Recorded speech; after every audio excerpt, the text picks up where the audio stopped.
அண்ணாமலை ஐயா, நான் வந்து மதுக்கடையை கண்டிப்பா மூடிட்டு அடுத்த நாளே கல்லுக்கடையை திறப்பேன் அப்படின்றாரு. ஒருவேளை கல்லு வந்து சக்கரை தேன்பாங்கன்னு நினைச்சிட்டாரோ? இத பல வருஷமா நம்ம சீமான் அவர்கள் சொல்லிக்கிட்டு தான் இருக்காரு. அவரு சொல்லி அவருக்கே ஓட்டு போடாத மக்கள் அண்ணாமலைக்கு எப்படி போட்டுருவாங்க? என்னப்பா, சீமான் தமிழக கட்சி, அவர் மத்திய கட்சி, அவர் நினைச்சா என்ன வேணா. அதனாலதான் தேக சுடராவே இருக்கிறதுனாலதான் அவங்களுக்குள்ளாரே பதவியை கொடுத்துக்கிறாங்க. திமுக அடிநிலை தொண்டெல்லாம் கதறான்.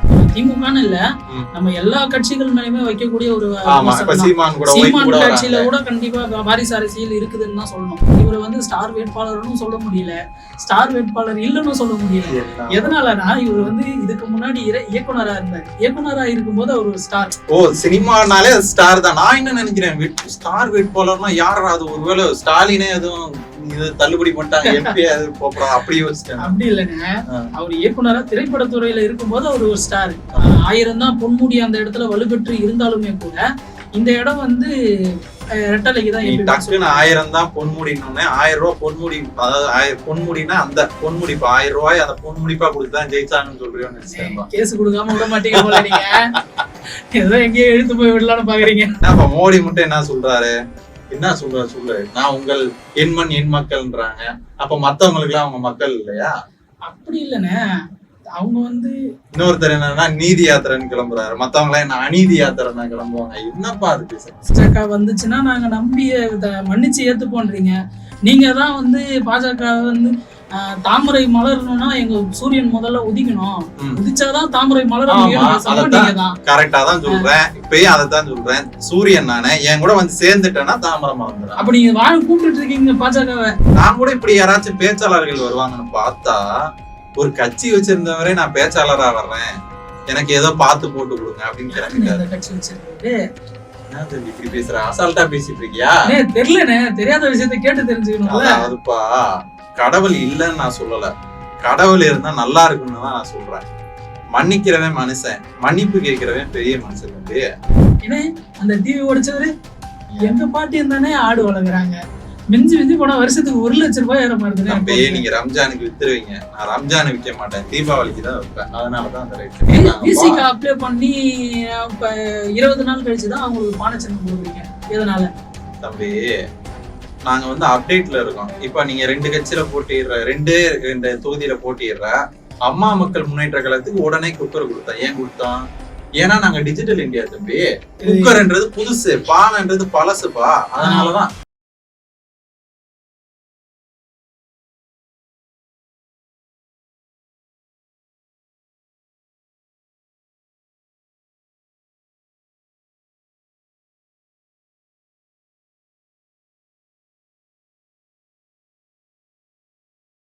ஐயப்பானையர்களுக்கு வணக்கம்.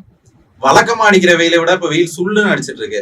இது காரணம் என்னன்னு நான் யோசிச்சு பாக்குறேன். ஒருவேளை இப்படி இருக்குமோன்னு யோசிக்கிறேன். அதாவது இப்ப தேர்தல் பிரச்சாரம் 2024 நாடாளுமன்ற தேர்தல், அதுக்காக ஒவ்வொரு வேட்பாளரும் இந்த வெயில்லையும் இதுலயும் கத்தி ஊற கூட்டிட்டு இருக்காங்க. சில இடங்கள்ல அவங்க பேசுற பேச்ச கேட்க முடியல, சில இடங்கள்ல ரொம்ப வன்மமா இருக்கு, சில இடங்கள்ல வீர ஆவேசமா இருக்கு. அப்பதான் உன்னை யோசிச்சு பார்த்தேன், உலக வரலாற்றை லைட்டா புரட்டி பார்த்தேன்னு கூட சொல்லலாம். அது என்னன்னா, ஒரு ஊமையால தலைவராக முடியுமா அப்படின்னு? கண்டிப்பா இல்ல. ஒரு ஊமை தலைவரா இருந்து எங்கேயுமே நம்ம பார்த்தது இல்ல. ஒரு இன்ஸ்டிடியூஷன்ல கூட அவங்க இருக்க முடியறது இல்ல.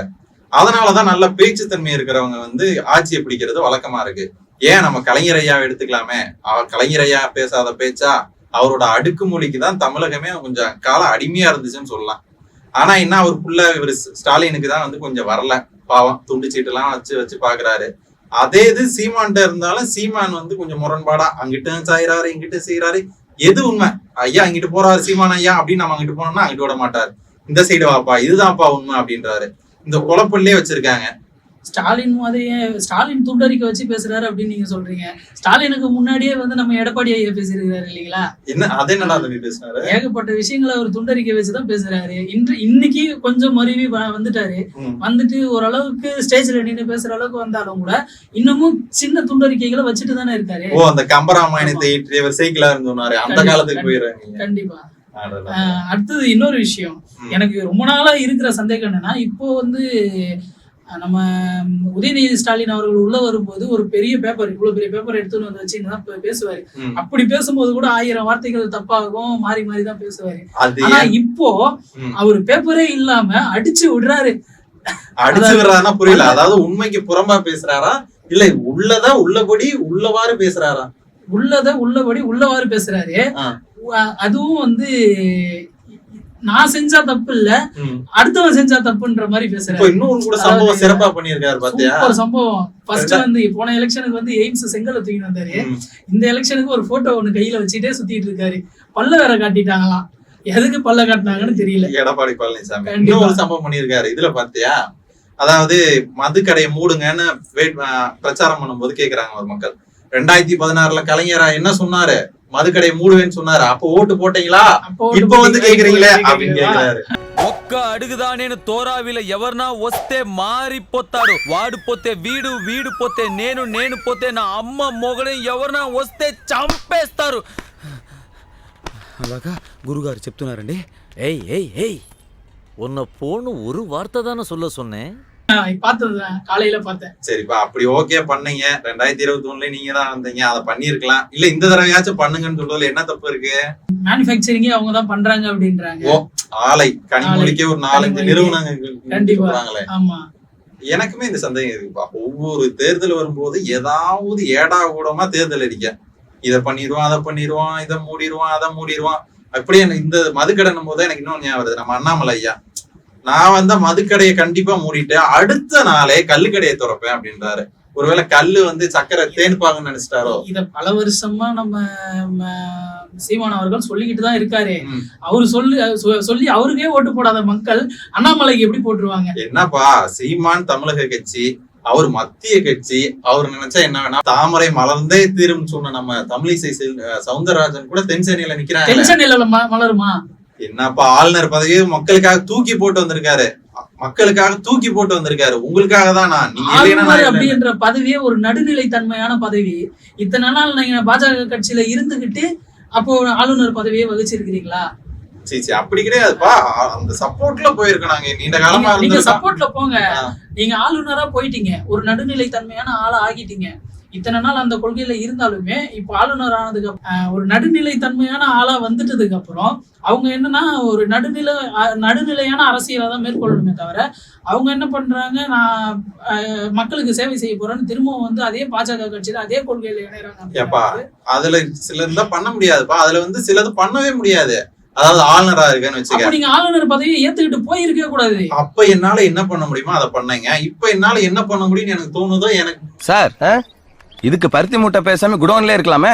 இருக்கலாம், இவங்களுக்கு கொடுக்குற சம்பளத்துக்கு என்ன வேலை வாங்குறதுன்னே தெரியலையே. இப்படி பண்ணீங்கன்னா என்னப்பா நியாயம்? உங்களுக்காக எல்லாத்தையும் விட்டு கொடுத்துட்டு அவங்க வந்துட்டு, ஏன் அங்க ஒருத்தர் ஆளுநர் பதவியை விட்டு வந்தாரு, இன்னொருத்தர் என்ன ஐபிஎஸ் பதவியை விட்டு வந்தாரு. அசால்ட்டா பேசிட்டு இருக்கீங்க. தமிழக மக்கள் ஐபிஎஸ் பதவியை விட்டு வாங்கன்னு கேட்டாங்களா? அதாவது ஒரு நல்ல தலைவன்றவன் கூப்பிட்டு வரக்கூடாது, தானா வர்றவன் தான் நல்ல தலைவன். சரி, வந்து என்ன பண்ணிட்டாங்க? என்ன தலைவர் ஆயிட்டாங்க? திமுக இருக்கிற 2 பேரை வந்து இடி ரைடு விட்டாங்களா? இதுதான் தலைமையா? என்னப்பா, டிஎம்கே ஃபைல்ஸ் 1 ஃபைல்ஸ் 2, அதான் அரண்மனை கூட 4-5 பாட்டு முடிஞ்சிரும் போல. இவர் இன்னும் ஒரு 10 பாட்டு ஃபைல்ஸ் ரிலீஸ் பண்ணுங்க. ஓகே, அதனால என்ன நடக்குது? எதுவுமே நடக்கலையே. செந்தில் பாலாஜி அவர்களுக்கு ஈடி ரைடு விட்டாங்க, கூட்டுன்னு போய் இது வச்சாங்க. ஓகே, செந்தில் பாலாஜிக்கு இங்க அரசியல் பின்புலத்துல ஏதாவது ப்ராப்ளம் ஆச்சா? எதுவுமே ஆகல. இன்னுமே வந்து இலாக்கா இல்லாத அமைச்சராக அவர் இருந்துகிட்டே தான் இருக்காரு. அது வந்து திமுக செஞ்ச ஒரு உதவி. அதாவது என் கூட இருக்கவங்க நான் விட்டு கொடுக்க மாட்டேன்ற ஒரு நல்ல எண்ணப்பா, ஒரு தியாக சுடர். அவங்க நீ அசால்ட்டா பேசிட்டு இருக்க. எவ்வளவு பெரிய தேக சுடரவங்க. அதனாலதான் தேக சுடராவே இருக்கிறதுனாலதான் அவங்களுக்குள்ளாரே பதவியை கொடுத்துக்கிறாங்க. திமுக அடிநிலை தொண்டெல்லாம் கதறான், நாங்கெல்லாம் வேலை செய்யலாம் கட்சியில. முன்னாடி வந்து தலைவனை சொன்னான். இந்த இடத்துல வந்து சில இருக்கு, அதாவது கட்சி உருவாகிறதுக்கு முன்னாடி தலைவன் தானா வரணும். கட்சி உருவாகிட்டா மக்களே சொல்லுவாங்கப்பா, சரி இப்படி நீ எடுத்துக்கிட்டீங்கன்னா வைகோ போவோமே, 1990 வாரிசு அரசியலா அப்படி இப்படின்னு பேசினாரு. அப்புறம் வெளியே வந்தாரு. கடைசியில இப்ப இந்த விமர்சனம் வந்து திமுகன்னு இல்ல, நம்ம எல்லா கட்சிகள் மேலுமே வைக்கக்கூடிய ஒரு சீமான் கட்சியில கூட கண்டிப்பா வாரிசு அரசியல் இருக்குதுன்னு தான் சொல்லணும். எத்தனையோ இடத்த அவங்க இப்போ இந்த 40 தொகுதிகள்ல கூட ஒரு 2-3 இடத்துல அவங்க சொந்தக்காரங்களே நிக்கிறாங்க அப்படின்றதெல்லாம் கூட நியூஸ் வந்து இருக்கு. ம். ஏன்னா எல்லா கட்சியிலயுமே வந்து அந்த வாரிசு அரசியல்ன்றது இருக்குது. அதாவது அங்க அறிவிச்சு வராங்க, இங்க நம்ம தலைவர் ஸ்லீப்பர்ஸ் எல்லாம் லைட்டா அப்படி நீ போ அப்படி அவ்வளவுதான் விஷயம். இறங்கி இப்போ வந்து பாமகவை எடுத்துக்கங்களேன். பாமகன்ற ஒரு கட்சியே வந்து இப்போ அன்புமணி ராமதாஸுக்காக மட்டுமே வேலை செய்யற மாதிரி இருக்கு. அத்தனை கோடி தொண்டர்களும் அத்தனை தலைவருக்கு தானே போராட முடியும். நீ என்ன ஏற்கனவே தலைவர் இருக்கிறாருங்க. தான் மகனை எப்படியாவது எம்பி ஆகிட்டு உட்கார வச்சுட்டா போதும் அப்படின்ற ஒரு குழப்பிட்ட பாரு. இப்ப தலைவர் அன்புமணி ராமதாஸா ஐயா ராமதாஸ். ஆனா இப்ப பொறுப்பெல்லாம் வந்து அன்புமணி ராமதாஸ். நீ எங்கேயோ போயிட்ட. தமிழக முதலமைச்சரே ஸ்டாலின் இல்ல, உதயநிதி தான் சிலர் பேசிக்கிறாங்க. ஏதோ 4 பேர் கூட்டணி இருக்கு, அந்த 4 பேர் தான் கலந்து கட்டி எல்லாத்தையும் நிதினு சொன்னா பரவாயில்லையே. இன்ப நிதி எல்லாம் சொல்றாங்க, அதான் தெரியுங்களா? என்னப்பா அப்படி அசால்ட்டா கண்டிப்பா இன்ப நிதியே முதலமைச்சர் தான். இன்னும் ஓட்டு போற உரிமையே அவருக்கு வரலப்பா. 17 வயசு இளைஞர் அணி மாநாட்டுல இன்ப நிதிக்கு என்ன வேலை? என்னப்பா கட்சியை தெரிஞ்சுக்கணும், நாட்டு மக்களுக்கு கீழே உட்கார்ந்து தெரிஞ்சுக்கங்க. உன்னை விட பதவியில மேல இருக்கிறவங்க எத்தனையோ பேர் கீழே உட்கார்ந்து இருக்காங்க. தமிழக அரசியல் புரியலப்பா. நீ இன்னும் திராவிடர் கழகத்துக்குள்ள இணையல. எப்ப நாங்க ஒரு எப்படி சொல்ற குடும்பமா இணைஞ்சு வேலை செய்யறோம்.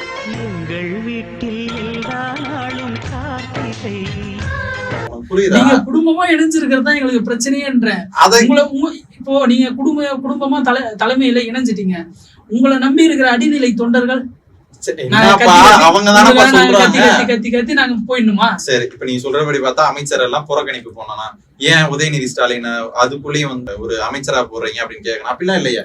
எம்எல்ஏவா நின்னாரு, ஜெயிச்சாரு, இந்த அமைச்சர் அப்படின்னு கொடுத்துட்டாங்க. அப்ப அவங்கள ஏத்துக்கிறாங்க. அதாவது நீ ரத்தம், நீங்க தான் என்னோட உடன் பிறப்பு அப்படின்னு அவங்க ஏத்துக்கிறாங்கப்பா.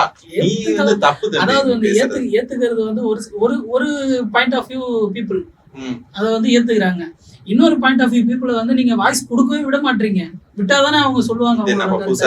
இப்போ நீங்க பாமக இப்போ வந்து பாஜக கூட கூட்டணி வச்ச உடனே ஒரு 2 பேர் வந்து போன்ல பேசிக்கிட்டாங்க. அந்த காணொலியை நம்ம பாத்துட்டு வரோம். அதாவது வந்து அவங்க புரியல. பலகாலமாவே பாஜக கூட தான் அவங்க கூடி கும்மி அடிச்சிட்டு இருக்காங்க பாமக. இப்ப என்னமோ திடீர்னு பாஜக கூட போயிட்ட மாதிரி ஒரு சட்டவிரோத செயலை செஞ்சுட்ட மாதிரி எல்லாம் பேசுறீங்க. எப்பயும் நடக்கிறது அப்படிதான் வந்துட்டு இருந்தாங்க, போறாங்க. இதுல இதுக்கு முன்னாடி வந்து அவங்க பாஜக கூட கூட்டணி போகும்போது அதிமுக அவங்க கூட்டணியில இருந்திருக்கிறாங்க. அதிமுக கூட தான் இவங்க போனாங்களே தவிர, அதாவது அதிமுக தலைமையில தமிழ்நாட்டுல அதிமுக தலைமையில பாஜக போய் இணைஞ்சிருக்கு. அதாவது நீ சொல்ற காலம் வேற. அதாவது மோடியா லேடியான்ற காலம் போயிட்டு அப்புறம் வந்து அந்த அதிமுக ஆட்சி இருக்கு இல்லையா, ஜெயலலிதா அம்மா இறந்ததுக்கு அப்புறம் ஒரு 3-4 வருஷம் இருந்துச்சுல, அது இருக்கிறதுக்கு காரணமே மோடி தான். அவர் இல்லைன்னா பியூஸ பிடிங்கி விட்டுருப்பாங்க. அவர் இருந்துதான் சப்போர்ட் பண்ணி உதவிகரமா பண்ணாரு. அப்ப ஒரு அதிமுக ஆட்சியவே நிறுத்தி பிடிச்சது மோடினா, அப்ப பாமக ஐயா முடிவு பண்ணதுல என்ன தப்பு இருக்கு? சரி, அதை விடுங்கண்ணே. தமிழ்நாட்டோட மொத்த பார்வையும் எங்க இருக்குது அப்படின்னு பாத்தீங்கன்னா விழுப்புரம் தனி தொகுதியில தான் இருக்குது. இது என்னடா அதுக்கு? ஏன் அப்படி எது தனித்தீவு அறிவிச்சிட்டாங்களா கச்சத்தீவு மாதிரி? அப்படி இல்லைண்ணே, விழுப்புரம் வந்து கச்சத்தீவு மாதிரி அப்படின்னு தனித்தீவு அறிவிக்கலனாலும் அங்க வந்து 4 முனை போட்டின்றது ரொம்ப ஸ்ட்ராங்கா இருக்கு அப்படின்றாங்க. வெற்றி வாய்ப்புன்றது யாருக்கிட்ட இருக்குதுன்னு தெரியல. இப்போ மத்த தொகுதியில வந்து இப்போ ஸ்டார் வேட்பாளர் நிக்கிறாங்க அப்படின்னா ஸ்டார் வேட்பாளருக்கு வெற்றி. அப்படி இல்ல வேற ஏதாவது ஒருத்தவங்க ஒரு வசதியான ஆள் நிக்கிறாங்க அப்படின்னா அவங்களுக்கு வெற்றி அப்படின்னு சொல்ல முடியும். இங்க 4 முனை போட்டியில 4 முனை போட்டி அப்படியே முந்திக்கிட்டு நிக்குது. இன்னும் யார் வெற்றினே அப்படின்னு சொல்ல முடியாத அளவுக்கு இருக்குண்ணே. என்னப்பா அப்படி யார் போட்டியிறது? சார்பு டிஎம்கேல துரை ரவிக்குமார். ஆமாண்ணே. ஏடிஎம்கேல யார் நிக்கிறது? ஏடிஎம்கேல வந்து அஇஅதிமுகல வந்து பாக்கியராஜ் அவர்கள் நிக்கிறாருண்ணே. எதுப்பா நம்ம நடிகர் பாக்கியராஜா? இல்ல சாதாரண பாக்கியராஜ். சரிங்களா? அதுக்கப்புறம் வந்து நம்ம இல்லப்பா பாமக எப்படி தங்கர் பச்சா நிக்கிறாரோ அது மாதிரி ஒருவேளை பாக்கியராஜ் நிக்கிறாருன்னு கேட்டேன். அப்படி எல்லாம் நிக்க மாட்டாரு. அதுக்கப்புறம் நம்ம இன்னொன்னு கேள்விப்பட்டேன்ப்பா, பாமக அடுத்து மோகன் களத்துல இருக்க போறாங்களாமே. டைரக்டர் மோகன்ஜியா? என்ன பாமக அறிக்கை பாத்தியா இல்லையா நீ? நாடக காதல தடுத்து நிறுத்தும்னு சொல்லியிருக்காங்க. அப்ப என்ன அர்த்தம்? அடுத்து மோகன் இறங்குறாரு. விழுப்புரம் தொகுதியை பொறுத்த வரைக்கும் பாமகல வந்து முரளி சங்கர் நிக்கிறாரு. இது விழுப்புரம் தொகுதியில ஒரு ஸ்டார் வேட்பாளர் நிக்கிறாரு. இவரை வந்து ஸ்டார் வேட்பாளர்னு சொல்ல முடியல, ஸ்டார் வேட்பாளர் இல்லன்னு சொல்ல முடியல. எதனாலனா இவர் வந்து இதுக்கு முன்னாடி இயக்குனரா இருந்தாரு. இயக்குனரா இருக்கும்போது அவர் ஒரு ஸ்டார். சினிமானாலே ஸ்டார் தான். நான் என்ன நினைக்கிறேன், ஸ்டார் வேட்பாளர்னா யாரா அது? ஒருவேளை ஸ்டாலினே எதுவும் இது தள்ளுபடி பண்ணிட்டாங்க, எம்பி அது போப்பா அப்படி யோசிச்சேன். அப்படி இல்லைன்னு, அவர் இயக்குனரா திரைப்படத்துறையில இருக்கும்போது அவர் ஒரு ஸ்டார். ஓகேங்களா? அப்படி என்ன படம் இயக்கி இருக்காரு எனக்கு ஒன்றும் தெரியலையே. அண்ணே அவர் 2 படம் இயக்கி இருக்கிறாரு, எங்களுக்கு ஸ்டார்னே. ஓ, சீமான் கட்சியில இருந்தாலே அவங்க ஸ்டார் தான். அதுதான் நான் சொல்ல வரேனே. அதாவது இயக்குனரா இருக்கும்போது அவர் ஸ்டாரு, சீமான் கட்சிக்கு வந்ததுக்கு அப்புறம் ஸ்டார் இல்ல. இப்ப இயக்குனரா அவர் நிக்கிறாரா இல்ல ஸ்டார் இல்லாத ஒரு நார்மலான ஒரு மனிதனா போய் நிக்கிறாரான்னு தெரியல. அதாவது ஒரு நல்ல இயக்குனரா சீமான் பணி புரிஞ்சிட்டு இருக்காரு, நல்ல பேச்சாளரா ஆதி காலத்துல இருந்தே இருக்காரு, நல்ல பட்டிமன்ற பேச்சாளரா போயிருந்தா ஐயா ஒருத்தர் நல்ல பழங்காலத்துல இருந்து ரொம்ப பிரசித்தி பெற்ற ஒருத்தர் இருப்பாரு. அவர் பேர் என்னப்பா? சாலமன் பாப்பையா. அது மாதிரிதான் அவராச்சும் பாவம் கொஞ்ச காலம் தான் நடுவரா இருந்தாரு. இவரெல்லாம் எங்கேயோ போயிருக்கலாம், இவரோட ரீச்சுக்கும் இவரோட நல்ல பேச்சு திறமைக்கு எங்கேயோ போயிருப்பாரு. சரிப்பா, நீ தான் சொல்ல வந்தியா விழுப்புரம் தொகுதி? விழுப்புரம் தொகுதியில ஏற்கனவே 2 முறை அதிமுக ஜெயிச்சிருக்கு. அப்ப பாமக இவங்க கூட கூட்டணியில இருந்தாங்க, எல்லாமே ஓகே. ஆனா முந்தைய தடவை நடந்த எலெக்ஷன்ல அதாவது துரை ரவிக்குமார் அவர்கள் திமுக கூட்டணியில இருந்து அவரு வெற்றி பெற்றிருக்காரு. இது அந்த மாவட்டத்தோட சூழ்நிலையே மாத்தி இருக்குது அப்படின்னு சொல்றாங்க. என்னப்பா அப்படி என்ன பண்ணாரு? இதுக்கு முன்னாடி அது இதுக்கு முன்னாடி இது ஒரு பாமகவோட கோட்டை அப்படின்னே சொல்றாங்கண்ணே. இது பாமக யார் கூட இருக்கிறாங்களோ அவங்க மட்டுமே இந்த தொகுதியில ஜெயிச்சிட்டு இருந்தாங்க அப்படின்னு சொல்றாங்க. 1000 தான் பொன்முடி அந்த இடத்துல வலுப்பெற்று இருந்தாலுமே கூட இந்த இடம் ரெட்டலைக்கு தான். டக்குன்னு 1000 தான் பொன்முடின்னு 1000 ரூபாய் பொன்முடி, அதாவது பொன்முடினா அந்த பொன்முடி 1000 ரூபாய் அந்த பொன்முடிப்பா கொடுத்துதான் ஜெயிச்சாங்கன்னு சொல்றீங்க. கேஸ் கொடுக்காம விட மாட்டீங்க போல நீங்க. ஏதோ எங்கேயோ எழுத்து போய் விடலான்னு பாக்குறீங்க. அதான் பொன்முடி 1000 தான் அந்த இடத்துல, சாரி பொன்முடி 1000 தான் அந்த இடத்துல. எப்படி போனாலும் அந்த 1000 வந்துடுது. என்னன்னு நீங்க 1001 வச்சுக்க, 1001 இருந்தாலும் பொன்முடி அந்த இடத்துல. இதுக்கப்புறம் அந்த இடம் ரெட்டலையோட கோட்டையாவே இருந்த இடத்த இப்ப ஏதோ பிசிகாவோ இல்ல திமுகவோ ஆதிக்கம் பண்றாங்களோ அப்படின்ற ஒரு எண்ணத்துக்கு கொண்டு வருது. அப்ப இந்த தடவை முரளி சங்கை ஜெயிக்க வாய்ப்பு இருக்கு. மறுபடியும் விட்ட இடத்த புடிச்சிருவாங்களா? விட்ட இடத்த புடிச்சிருவாங்க அப்படின்னு சொல்ல முடியாதுண்ணே. ஏன்னா பாமக இருக்கிறது பாஜக கூட இல்ல. என்னப்பா மத்திய ஆட்சியில இருக்கு, அவங்க 400க்கு 4 ஜெயிப்புன்னு அடம் பிடிச்சு. அதான்டா தம்பி பேசாம ஒரு கவுன்சிலர் ஆயிடலான்னு இருக்கேன். என்ன சொல்றீங்க? ஆமாடா தம்பி, எத்தனை நாளைக்கு தான் கவர்மெண்ட் பஸ்லயே போயிட்டு இருக்கிறது? பேசாம ஒரு வீடு வாசல் அப்படி செட்டில் ஆயிடலான் இருக்கேன். என்னென்ன சொல்றோம் பாருங்க, கம்பி கட்டுற கதையெல்லாம் எடுத்து போடுறாங்க. சங்கி கூட்டம் விட போற மாதிரி ஐடியாவா இல்ல திராவிட கூட்டத்தை விட போற ஐடியாவா? என் ரத்தம் எவ்வளியா அவ்வளி, இன்னும் அதை முடிவு பண்ணலப்பா, இப்பதான் வந்துட்டு இருக்கேன். உடன்பிறப்புகளா ஆயிடுவீங்க போல. ரத்தத்தின் ரத்தம். என்னப்பா மோடி மட்டும் என்ன சொல்றாரு? என்ன சொல்றாரு சொல்லு. நான் உங்கள் எண்மண் எண் மக்கள்ன்றாங்க. அப்ப மத்தவங்களுக்கு எல்லாம் அவங்க மக்கள் இல்லையா? அப்படி இல்லைண்ணே. அவங்க இன்னொருத்தர் என்னன்னா நீதி யாத்திரைன்னு கிளம்புறாரு, மத்தவங்க எல்லாம் என்ன அநீதி யாத்திரைன்னா கிளம்புவாங்க. என்னப்பா அது பேசுறீங்க? சரிங்க, அப்ப நீங்க நடத்துற யாத்திரை எல்லாம் யாத்திரை கிடையாது. நீங்க இதுக்கு முன்னாடி அது பேர் என்ன, நமக்கு நாமே பயணம் நடத்துனீங்க, அதுக்கப்புறம் செந்தமிழ் மாநாடு நடத்துறீங்க. அதாவது நாங்க உங்களுக்கு புரியலப்பா. அதாவது நாங்க கூட எதுல இல்லப்பா, நீ வேற என்ன அதுல சேர்த்து விட்டுறாத. நீங்க பேசுறீங்க உடன் பிறப்பு அப்படின்னீங்களே. இன்னொன்னு இருக்குப்பா, நமக்கு நாமேனா என்ன அர்த்தம்னா உங்களுக்கு நீங்க தான், நாங்க வந்தாலும் நாங்க அப்படி நமக்கு நாமேனா நாங்க வந்தாலும் எங்களுக்கு நாங்களே பாத்துக்குவோம், உங்களை நீங்களே பாத்துக்கங்க அப்படின்றத மாதிரி நீங்க வச்சுக்கிட்டீங்கன்னா நான் பொறுப்பு இல்லப்பா. அதுதானே அரசியல் அதானே சொல்லுது. இல்லாம நீங்க இல்ல தம்பி, உங்களை மீட்டு எடுத்திருக்கோம். உங்களை அந்த காங்கிரஸ்ல இருந்து பிரிச்சு மக்களை நல்ல வழி கொண்டு வந்தது காங்கிரஸ்ல இருந்து பிரிச்சு எடுத்துன்னு எங்களை நல்ல வழி கொண்டு வந்துட்டு நீங்க போய் காங்கிரஸ் கூட கூட்டு வச்சிட்டீங்க. நாங்க போகல, அவங்க வந்தாங்க. வந்தாரை வாழ வைக்கும் தமிழகம்ன்றதுனால ஏத்துக்கிட்டோம். வேற லெவல் நீங்க. என்னப்பா நாளைக்கே பாஜக வந்தா கூட மன்னிச்சு ஏத்துப்போம், ஆனா பாஜக கூட நாங்க போய் சேர மாட்டோம். அதாவது நீங்க வரலாம் என்கிட்ட, ஏன்னா நான் உங்களை காப்பாத்துறேன். எங்களை நம்பி ஒரு பகை வந்தா கூட சோறு போட்டு அனுப்புற பரம்பரைப்பா நாங்க. சரிண்ணா, பாஜக வந்துச்சுன்னா நாங்க நம்பி மன்னிச்சு ஏத்துப்போன்றீங்க. நீங்க தான் பாஜக தாமரை மலரணும்னா எங்க சூரியன் முதல்ல உதிக்கணும், உதிச்சாதான் தாமரை மலர முடியும். கரெக்டா தான் சொல்றேன், இப்பயும் அதைத்தான் சொல்றேன். சூரியன் நானே என் கூட சேர்ந்துட்டேன்னா தாமரை மலர்ந்துடும். அப்ப நீங்க கூப்பிட்டு இருக்கீங்க பாஜக வந்தா வராட்டி போ. அந்த பாஜக நீங்க எது பண்ணாலும் ஏத்துக்கிட்டு பாஜக. ஆமா தம்பி, இன்னொரு வகையில பார்த்தா பெட்டர் தானப்பா. இப்ப எப்படி காங்கிரஸ் ஒருவேளை மத்தியில ஜெயிக்கலன்னா நான் 40க்கு 40 அடிச்சு என்ன பிரயோஜனம்? மறுபடியும் எந்த பதவியும் எனக்கு இருக்காது. இது மோடி என்ன என்னோட தேவை இருந்துச்சு அப்படின்னு எடுத்துக்கிட்டாங்கன்னா எத்தனையோ பதவி கிடைக்குமே. ஒரு 2G மாதிரி இந்த தடவை ஒரு 6G பண்ணலாம்னு இருக்கேன். பண்ணுங்க. மூக்கு புடப்பா இருந்தா சில நேரத்துல இப்படி எல்லாம் யோசிக்க தோணும் கொஞ்சம். என்னப்பா அப்ப ஒரு 1.5 லட்சம் கோடி அப்படின்னா இப்போ ஒரு 7 லட்சம் கோடி 10 லட்சம் கோடி. அடுத்து அரசியலை பாப்போம். அடுத்தது யாரு அவங்க எப்படிப்பட்ட யுக்திகளை வந்து பிரச்சாரத்துல ஈடுபடுத்துறாங்க அப்படின்றத கொஞ்சம் சொல்லுங்க. இப்ப என்னப்பா இப்ப யுக்தினா என்னத்த சில இடங்கள்ல சில மாதிரி இருக்குன்றான். ஏன்னா இப்ப எதுவுமே சொல்ல முடியாதுப்பா. இப்ப ஒன்லி பிரச்சாரம் மட்டும்தான். அதான் பிரச்சாரத்துக்கு அவங்க ஹேண்டில் பண்ற ஒரு விஷயம் இருக்குல்ல. இப்ப வந்து நம்ம போன எம்பி எலெக்ஷன்ல வந்து கலா மாஸ்டர் டான்ஸ் ஆடி இருப்பாங்க. அதுக்கப்புறம் நம்ம விஜயகாந்த் அவர்கள் பையன் வந்து ஆஹா ஓஹோ அப்படின்னு சொல்லிட்டு ஒரு சத்தம் கொடுத்துருப்பாப்புல. அதுக்கப்புறம் நம்ம தமிழிசை சவுந்தரராஜன் தமிழ்நாட்டில் தாமரை மலர்ந்தே தீரும் இப்போ அப்படி பார்த்தா 40 நமதுன்னு 4 பேரும் சொல்றாங்கப்பா. இருக்கிற 4 பேரும் சொன்னா 160 வேணாம். 160 இல்ல, இருக்கிறதே 39. புதுச்சேரியை சேர்த்தாதான் 40. இதுவே ஒரு பெரிய சட்ட சிக்கலா இருக்கு. நீ சொல்ற ஸ்டேஜுக்கு இன்னும் வரலப்பா. ஆனா என்ன அந்த ஸ்டார் பேச்சாளர்கள்னு சிலர் இருப்பாங்க.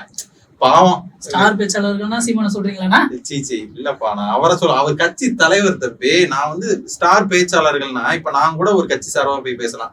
எப்படி இந்த நம்ம வடிவேல் ஐயா சிறப்பா சம்பவம் பண்ணி ஒரு பல காலமா இன்னைக்கு சினிமா வரலாற்றையே ஒரு மூடப்பட்ட அங்கீகாரமா மாறினாரோ அது மாதிரி. எப்படி சிங்கமுத்து அதிமுக பேசினாரா, இவரு வந்து திமுக பேசினார். அது மாதிரி நான் கூட இப்படி யாராச்சும் பேச்சாளர்கள் வருவாங்கன்னு பார்த்தா, ஒரு கட்சி வச்சிருந்தவரே நான் பேச்சாளரா வர்றேன், எனக்கு ஏதோ பார்த்து போட்டு கொடுங்க அப்படின்னு கேட்க கட்சி வச்சிருந்தவரு இப்படி பேசுற அசால்ட்டா பேசிட்டு இருக்கியா? தெரியலனே, தெரியாத விஷயத்த கேட்டு தெரிஞ்சுக்கணும்ல. அதுப்பா கடவுள் இல்லன்னு நான் சொல்லல, கடவுள் இருந்தா நல்லா இருக்குன்னு தான் நான் சொல்றேன். மன்னிக்கிறவன் மனுஷன், மன்னிப்பு கேட்கிறவன் பெரிய மனுஷன் தம்பி. ஏன்னா அந்த டிவி உடைச்சவரு தப்பு தம்பி, டிவியை உடைக்கல, அது கிராபிக்ஸ். நான் எதையுமே செலவு பண்ண மாட்டேன், அதனாலதான் கூட்டணியில போய் சேர்ந்திருக்கேன். சூப்பருங்க. அது ஒரு சீட்டு கூட வாங்காம கூட்டணியில போய் சேர்ந்திருக்கீங்க. அதுதான் இல்ல, ராஜ்யசபா சீட்டு எனக்கு இருக்கு. ராஜ்யசபா தந்தாலுமே மக்கள் கிட்ட இவங்களுக்குன்னு ஒரு அங்கீகாரம் இருக்கணும்ல. இவங்க தேர்தலில் நின்று மக்களை சந்திச்சு ஓட்டு சேகரிச்சு அந்த ஓட்டு மூலியமா இவங்க மேல போய் உட்கார்ந்தா தானே இவங்களுக்குன்னு ஒரு மரியாதை கிடைக்கும். தம்பி என்ன தம்பி நியாயமா பேசுவா, கொஞ்சம் காசு வேணாலப்பா. ஏற்கனவே 2019 நின்று எல்லா காசையும் இறைச்சு தோத்து போய் 2021 சட்டமன்ற தேர்தல இழந்து இப்பதான் அந்த விக்ரம் படம் ஓடுனது மூலமா ஏதோ கொஞ்சம் வருவாய் வந்திருக்கு. இனிமேல் கொஞ்சம் சேர்த்துக்கிட்டு மறுபடியும் களத்துல இறங்குவேன்பா. என்னுடைய தொண்டர்கள் நான் அப்படி விட்டு கொடுத்துருவேன்னு நீ நினைக்கிறியா? நீங்க தானே வரும்போது என்ன சொன்னீங்க, எலெக்ஷனுக்கு 10 ரூபா கூட செலவு பண்ணாம நான் ஜெயிச்சு காட்டுறேன் அப்படின்னு. அதனாலதான்ப்பா தோத்து போயிட்டேன். இப்பதான் அந்த சூழ்நிலை புரியுதுப்பா. எல்லாரும் ரத்தம் வெறியோட எப்படி சொல்றது, ரத்தம் சூடேறி தான் வர்றோம்.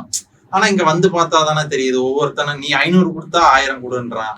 அப்ப நான் அவனுக்கு கொடுக்கும் போது நான் என்கிட்ட இல்லையாப்பா, அதனால நான் அப்படி மாறிக்கிறேன். இன்னொரு சந்தேகம், இப்ப அண்ணாமலை வந்து ஒரு சில வீடியோக்கள் ரிலீஸ் ஆச்சு பாத்தீங்களா?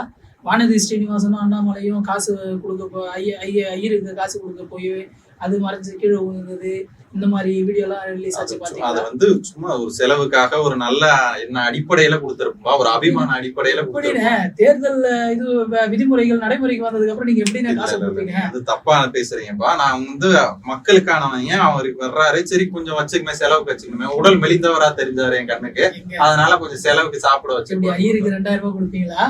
ஆமாப்பா, நாங்க கொஞ்சம் பணக்கார பரம்பரை. தேர்தல் பத்திரமும் அதெல்லாம் இருக்குப்பா எங்க இருக்கு. நீங்க எலெக்ஷனுக்கு முன்னாடி வந்து அதாவது வந்து முதல் எலெக்ஷன்ல நிக்கும் போது உங்க மனைவி மேல இருந்த சொத்து மதிப்போம், இப்ப 2வது எலெக்ஷன்ல நிக்கும் போது உங்க மனைவி மேல இருந்த சொத்து மதிப்புமே தெரியுது. வந்து தப்பா பேசுறீங்க. எவ்வளவு பெரிய பணக்காரர். ஆக்சுவலா மனைவியோட சொத்து கூட இல்ல, அது என்னோட ஆட்டு பண்ணையில இருந்து வந்ததுப்பா. ஒரு ஆடா குட்டி போட்டு அப்படி வந்ததுப்பா. எங்க பாட்டியும் தானே ஆடு வளர்க்குறாங்க. மிஞ்சி போனா வருஷத்துக்கு 1 லட்சம் ரூபாய் ஏற மாட்டேங்குது. நீங்க ரம்ஜானுக்கு வித்துருவீங்க, நான் ரம்ஜானு விற்க மாட்டேன், தீபாவளிக்கு தான் வைப்பேன். அதனாலதான் அந்த ரேட்டு வழக்க தெரியல தம்பி. அதனாலதான் IPSல இருந்து இங்க வந்து ஒரு தமிழக பாஜக தலைவரா நான் உருமாறி இருக்கேன். உங்களுக்கு அது விவரம் புரிய மாட்டேது. ஒத்து அப்போ அந்த உங்க மனைவி மேல ஏறின சொத்து எல்லாமே வந்து ஆட்டுக்குட்டி வளர்த்ததுனால வந்ததுதான். கண்டிப்பா. என்னப்பா உங்களுக்கு சந்தேகம்? சரிங்க, புரியலப்பா, எனக்கு ரொம்ப கஷ்டம். எலெக்ஷன் பாண்டு அது என்ன விவகாரம் தம்பி? அத வந்து என் மேல, எங்க கட்சி மேல அதை வந்து நான் இந்த இடத்துல நான் 2 தரப்பாவும் நானாவே மாற போறேன். அதாவது பாஜகவும் இங்க நான் தான், சங்கியாவும் மாறுறேன், திராவிடவும் மாறுறேன் அப்படின்றீங்க. சங்கின்னு சொல்றது தப்பு தம்பி. ஒரு பற்றாளர்னு சொல்லி போறாங்க. எப்படி ஒரு போதை ஆசாமின்னு சொல்லாம ஒரு மதுப்பிரியன்னு சொல்றீங்களோ, அதாவது வந்து ஒரு பற்றாளர்னு சொல்லுங்க. பாஜக காரங்களே வந்து நாங்க சங்கிடா அப்படின்னு பாட்டே போட்டாங்க. அது வந்து உங்களுக்கு எல்லாம் ரிவெஞ்ச் கொடுக்கறதுக்காக எங்க அண்ணன் சொல்லிதான் அது நடந்திருக்குது. அதுதாங்க நீங்களே ஒத்துக்கிட்டீங்கல்ல, நீங்க நாங்க சங்கிதான். ஆமா, நீங்க இப்படி இல்லன்னு சங்கின்னு சொல்லாத, பற்றாளர்னு சொல்லு அப்படின்னு எப்படி சொல்றீங்க? அது என்னோட வாதம் தம்பி. அவங்க நல்லா இருக்கணும்ப்பா, நல்லா வரணும், ஒரு பற்றாளர், நல்ல பேர் இருக்கணுமே. நீங்க சொல்ற சங்கின்றது இல்லைக்கு ஏதாச்சும் ஒரு அர்த்தம் இருக்கா சொல்லுங்க. ஆனா நான் சொல்ற பற்றாளருக்கு ஒரு நல்ல பொருள் இருக்குப்பா. நாங்க அதனாலதான் ஒவ்வொரு முறை மேடை ஏறும் போது, ஏன் தமிழ்நாட்டுல மட்டும் இல்ல, எங்க ஐயா மோடி வெளி மாநிலங்கள்ல ஏறினா கூட தமிழ் மொழியை பேசிட்டு தான் உட்காருவாரு. அசால்ட்டா தெரியுது உங்களுக்கு. எப்படின்னு? என்னப்பா வள்ளுவனை பத்தி பேசுவோம், எல்லாத்த பத்தியும் பேசுவோம்ப்பா. வள்ளுவனை பத்தி நீங்க பேசுறீங்க, ஓகே. வள்ளுவரை பத்தி நீங்க பேசுறது மக்களுக்கு புரியுமா? புரியும். புரியலனாலும் நாங்க பேசுவோம்ப்பா. இந்த நேத்து கூட தான் முந்தா நேத்து 2 நாள் இருக்கேன். உத்தரப்பிரதேசத்துல கச்சத்தீவை திமுக கொடுத்துச்சுன்னு சொன்னா, அவங்களுக்கு கச்சத்தீவை பத்தி தெரியணும்னு அவசியம் இல்ல. நாங்க சொல்றத சொல்லுவோம், கேட்கறது கேட்டுக்கங்க, அவ்வளவுதான். கேள்வியா கேட்காதீங்க திரும்ப. நீங்க தப்பு பண்றீங்க தம்பி, நீங்க ரொம்ப தப்பு பண்றீங்க. சரிண்ணே, எனக்கு அதனாலதான் புதிய தலைமுறையில போய் நான் பேட்டி கொடுத்தேன். ஏன்னா அது என்னோட கட்சியோட நிர்வாகி கீழே வருது. அதாவது என் கூட கூட்டணி வச்சிருக்கவங்களோட சேனல் அது. எனக்கு பிரச்சனை வராதனால அங்க போய் பேட்டி. இப்ப எனக்கு என்ன ஒரு கேள்வினா, 10 வருஷமா மோடி அவர்கள் ஆட்சி பண்ணிட்டு இருக்காரு. இந்த 10 வருஷமா எந்த ஒரு செய்தியாளர் சந்திப்பும் வைக்காத அவரு திடீர்னு புதிய தலைமுறை செய்தி கிட்ட போயிட்டு ஒரு செய்தியாளர் சந்திப்பு நடத்துறதுக்கு என்ன காரணம்? அதாவது எங்க ஐயா வந்து கொஞ்சம் கூச்சு சுபாவம் உள்ளவர்ப்பா. அதனால இத்தனை நாளா வரல. அவருக்கு இந்த பெருசா அந்த விளம்பரமே பிடிக்காது. இல்ல அதை இப்படி கூட சொல்லலாம்ன்றது நீங்க சொன்ன பிறகுதான் புரியுதுன்னு. அதுதானே பூவுன்னு சொல்லலாம், குயிப்பம்னு சொல்லலாம், நீங்க சொல்ற மாதிரி சொல்லலாம். எப்படி சொல்லிருக்கலாம்? நான் எப்படி சொல்றேன்னா, என்னோட கருத்துல நான் எப்படி சொல்றேன்னா, அவருக்கு பேச தெரியாது. அதாவது முக ஸ்டாலின் நம்ம உதயநிதி ஸ்டாலின் போற துண்டு சீட்டு வச்சு கூட அவருக்கு பேச தெரியாதுன்றதுனால அவர் விலகி போறாருன்னு நான் நினைச்சிருக்கேன். இப்படியும் ஒரு பதில் சொல்லலாம் நீங்க எனக்கு கத்து கொடுத்துருக்கீங்க. சரியான வரலாறு தெரியல தம்பி. மனதின் குரல் கூட நாங்க பேசுறோம், மாதம் பேசுறோம். மன் கி பாத்னு ஓடிக்கி இருக்கு. நாங்க மக்கள் பிரதிநிதியா இருக்கோம். அது உங்களுக்கு தெரியாம நீங்க இருக்கீங்க. மக்களுக்காக குரல் கொடுத்து பாமர மக்களோட திறமையில இருந்து அத்தனையும் பொறுக்கி சொல்றேன் தான்ப்பா இவன். பொறுக்கி நீங்க வேற மாதிரி நினைச்சுக்கீங்க தம்பி, அப்படி கிடையாது. நாங்க வந்து அன்பு பொறுக்கி. சரிண்ணே, நம்ம எல்லாரையும் பத்தி பேசிட்டோம். இருந்தாலும் எடப்பாடி அண்ணன் இருக்கிறாரு. சரி, நான் செவனே தானா போய்க்கிருந்தேன். அதாவது உதயநிதி ஸ்டாலின் போட்டோ காமிச்சதுக்கு எதிர்ப்பா இவரு ஒரு போட்டோ காமிச்சிருக்கிறாரு. கேலோ இந்தியா போட்டிக்காக இப்பதான் எங்க அண்ணன் வந்து வீரவசனமா மாறி இருக்காரு. நீ அதை மட்டும் தான் பார்த்த, இன்னொன்னு பாக்கலையா? நான் கிராமத்துக்காரன், நான் எப்படி பேசுவேன்னு உங்களுக்கு தெரியல, நான் வாயை திறந்தா அப்படின்றாரு. எந்த கிராமத்துக்காரனா? என்னப்பா எடப்பாடி எப்படி நரம்போட இணைஞ்சவர். அதனாலதான் புரட்சி தமிழர்னு பட்டம் கொடுத்துருக்காங்க. அதிமுகனாலே புரட்சி தலைவர், புரட்சி தலைவி, புரட்சி தமிழர். நாங்கதான் புரட்சி. சரியா? மத்தவங்க ஆட்சியெல்லாம் வறட்சி. ஒண்ணும் இல்ல, புரட்சி வறட்சி, அவ்வளவுதான். தம்பி, இதை நான் சொன்னதுக்கே உங்களுக்கு ஒரு மிரட்சி ஏற்படுத்துறது எனக்கு தெரியுது நல்லா. என்னென்ன நீங்களும் கவிஞரா மாறிடுவீங்க போல சீக்கிரமா. என்னப்பா அப்படியே அவங்க பேச்ச கேட்டு உந்துதல் ஆயிருதுப்பா. சில நேரம் சீமான பேச்செல்லாம் கேட்பாங்க. அதிமுகல நீங்க வந்து அதிமுகவுக்கு சப்போர்ட் பண்ண வந்துட்டு நீங்க புரட்சி வறட்சின்னு சொல்லிட்டு ஒரு கவிஞரா மாறுறீங்க. ஆனா அதிமுக பேச்சாளரே இல்லையே. உருவாக்குவோம்ப்பா. இப்பதான் வந்து கட்சியை திடப்படுத்துறான். நாங்க வந்து இந்த கிரவுண்ட சரி பண்ணிட்டு இருக்கேன். இப்ப எங்களுதுலயே இந்த உட்கட்சி பூசல்லாம் இருக்கு இல்லையா? வரவன் போறவெல்லாம் அது ஏன் கட்சின்றான். அப்ப நான் இழுத்து பிடிக்கணும், ஒவ்வொருத்தனையும் செதறாம பாத்துக்கணும். அதுக்கப்புறம் தான் களத்துல இறங்க முடியும். திமுக ஆட்சிக்கு வந்து 3 வருஷம் வந்துச்சு, ஒண்ணுமான நீங்க இழுத்து பிடிச்சிக்கினே இருக்கிறீங்க. தம்பி, உனக்கு அசால்ட்டா தெரியுது தம்பி. ஒரு கட்சி நடத்திப்பார், அப்போ அது உனக்கு தெரியும். ஒரு நாள் கட்சி தலைவனா இருந்துப்பார், உனக்கு அப்ப தெரியும். இப்ப என்ன கட்சி தலைவனா ஆகணும்னு நினைக்கிறீங்க? உங்களுக்கு மாதிரி என்னையும் சங்கி கூட்டத்திலயோ இல்ல திராவிட கூட்டத்திலயோ கூட்டம் சேர்க்கணும்னு பாக்குறீங்க. இதுதான் தம்பி தப்பு. உன்னை நான் வந்து புகழ் வாய்ந்த ஒரு பெரிய மனுஷனா மாத்த முயற்சி பண்ணிட்டு இருக்கேன். அது உங்களுக்கு தெரிய மாட்டேங்குது. நீங்களே வச்சுக்கீங்க, சரிங்களா? அடுத்தது என்னன்னா, தேர்தல் ஆணையம் சின்னத்தை வச்சு ஒரு விளையாட்டு காமிக்கிறாங்க. அதாவது சீமானுக்கு நடந்துச்சு, சரி ஓகேன்னு அக்செப்ட் பண்ணிக்கிட்டோம். சீமானுக்கு என்னப்பா நாங்க ஏதாவது அநீதி பண்ணிட்ட மாதிரி சொல்றீங்க? ஃபர்ஸ்ட் அவர் வந்து கேட்டாரு, வச்சுக்கன்னு கொடுத்தோம். இதுல என்ன தப்பு இருக்கு? முதலில் வருபவர்களுக்கு எங்க உரிமை. இது வந்து தாய்மாமன் நான் என்ன மாதிரி தம்பி. கேக்குறேன்னா, இப்ப எனக்கு ஒரு சந்தேகம் இருக்கு. பொண்ணு யாரு கேக்குறாங்களோ அவங்க தான் first எனக்கு ஒரு சந்தேகம் இருக்கு. ம். நீங்க பொண்ணு யாரு வந்து ஃபர்ஸ்ட் கேக்குறாங்களோ அவங்களுக்கு தான் பொண்ணு கொடுப்பீங்க. ஓகே, ம். பொண்ணுன்ற கதைக்கு நம்ம போக வேணாம், நம்ம சின்னத்துக்கே வருவோம். ம். அதாவது அவங்க அப்ளை பண்ணிருக்காங்க, நானும் அப்ளை பண்ணிருக்கேன். அவங்க அந்த சின்னத்தை கேட்டிருக்காங்க, நான் லேட்டா அவங்க சீக்கிரமா கேட்டாங்க, நான் லேட்டா கேட்டேன். ஓகே, நீங்க அதை அப்படியே வச்சிருந்து நீங்க எப்ப சின்னம் கொடுக்கணுமோ அப்போ வந்து அவங்களுக்கு விவசாய சின்னம் கொடுத்துருக்கணும். தம்பி அப்ளை பண்ண உடனே நீங்க சின்னத்தை கொடுத்துட்டீங்க, சரி ஓகே. அவங்க வந்து 5 மாநிலங்களை போட்டிடுறாங்க. பிசிக்கு அப்ளை பண்ணி இப்ப 20 நாள் கழிச்சுதான் அவங்களுக்கு பானை சின்னம் கொடுக்குறீங்க. எதனால தம்பி நாங்க வந்து அப்டேட்ல இருக்கோம். இப்ப நீங்க 2 கட்சியில போட்டிடுற 2 தொகுதியில போட்டிடுற அம்மா மக்கள் முன்னேற்ற கழகத்துக்கு உடனே குக்கர் கொடுத்தோம். ஏன் கொடுத்தோம்? ஏன்னா நாங்க டிஜிட்டல் இந்தியா தம்பி. குக்கர்ன்றது புதுசு, பானைன்றது பழசுப்பா. அதனாலதான் நீங்க அப்ப வந்து நீங்க வந்து தில்லாலங்கடி வேலை எதுவும் பண்ணலன்னு சொல்ல வரீங்க. நீங்க அந்த வந்து அந்த வார்த்தைக்கே எங்களுக்கு பொருள் தெரியாது தம்பி. நீங்க தவறா பேசுறீங்க, தவறா உச்சரிக்கிறீங்க. தெரியுது. சரிங்கண்ணே, எல்லாத்த பத்தியும் பேசியாச்சு, இதோட முடிச்சுக்கலாம். இதுக்கப்புறம் இந்த தேர்தல் பிரச்சார களம் எப்படி இருக்குதுன்றத பத்தி சில அப்டேட்டோட வந்து பேச ஆரம்பிக்கலானே. கண்டிப்பா தம்பி, மக்களுக்கு பல விஷயங்களை கொண்டு சேர்க்கறதாப்பா என்னோட முதல் கண் வேலையே. தெரியுதுண்ணே, தெரியணும் தம்பி, தெரியணும். அதுக்காக தான் அந்த வீடியோவே. நன்றி, வணக்கம். நன்றி, வணக்கம். அன்பார்ந்த வாக்காளர் பெருமக்களே, பார்த்து ஓட்டு போடுங்க, தயவுசெய்து சிந்திச்சு ஓட்டு போடுங்க.